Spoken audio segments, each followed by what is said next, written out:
Welcome to the study of A-level psychology. In this video, we'll be looking at the fight or flight response.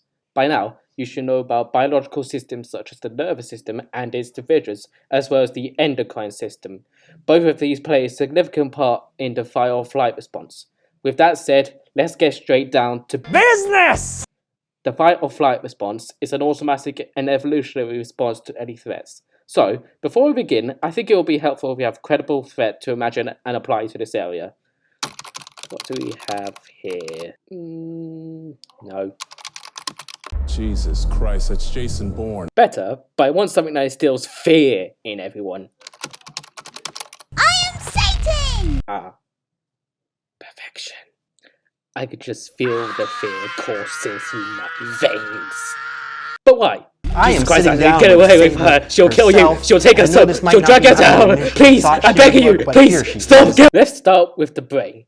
You again! Our amygdala, the emotional center of the brain, associates sensory information with emotions in our response. In this case, that'll be fear and anger. Seriously, I beg you, please stay away! A distress signal is then sent to the hypothalamus, which tells our body what to do via the sympathetic nervous system.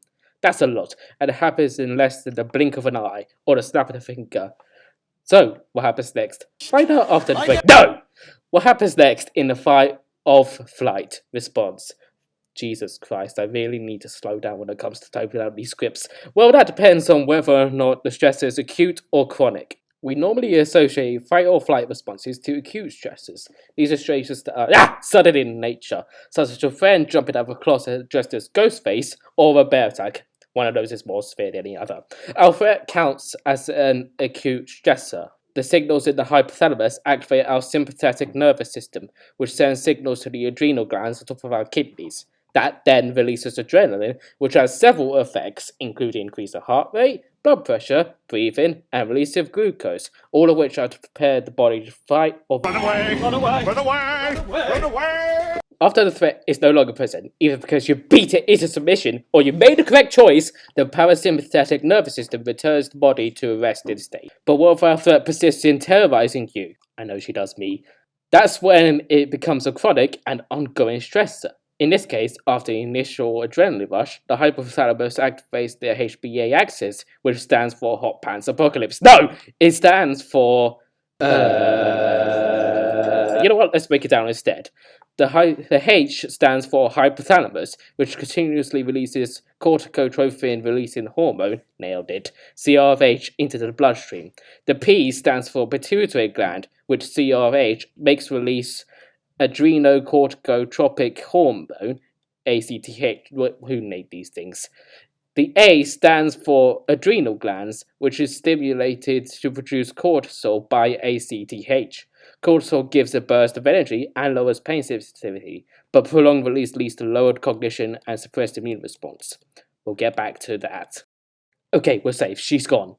However, we aren't done here. We have some evaluation points to cover. I know, shocking, right? Taylor et al. 2000 suggests that women don't have a fight or flight response. Instead, they tend to befriend, which involves taking care of their children and themselves, and forming alliances with other women. This is explained through higher levels of oxytocin. The idea of fight or flight is incomplete, also Gray in 1988 suggests. Prior to running or fighting, most animals, including us humans, freeze. This freezing is a time when we are hypervigilant, ready to react at a moment's notice. That, and it makes you look stupid in the presence of ants. Returning to the fight, flight, befriend dilemma, von Darwin's et al. How the hell do you pronounce that? Von Darwin's et al. In 2012 challenges the idea that men and women have different responses to threats. The study suggests that acute stressors lead to greater cooperation and friendly behavior in both men and women, possibly because we are evolutionarily hardwired as social elements. I guess it's true. A common enemy is more than a common goal. Damn you, son! Finally, the physiological responses may have been helpful in the past, but modern day stressors? Not so much. Repeated activation caused by stress can lead to damaged blood vessels, heart disease, increased vulnerability to illness, and mental disorders. Oh dear. She's coming back. Quick, get these questions out to the best guest can. Using the information video. After that, run! I'm going to as well. Bye!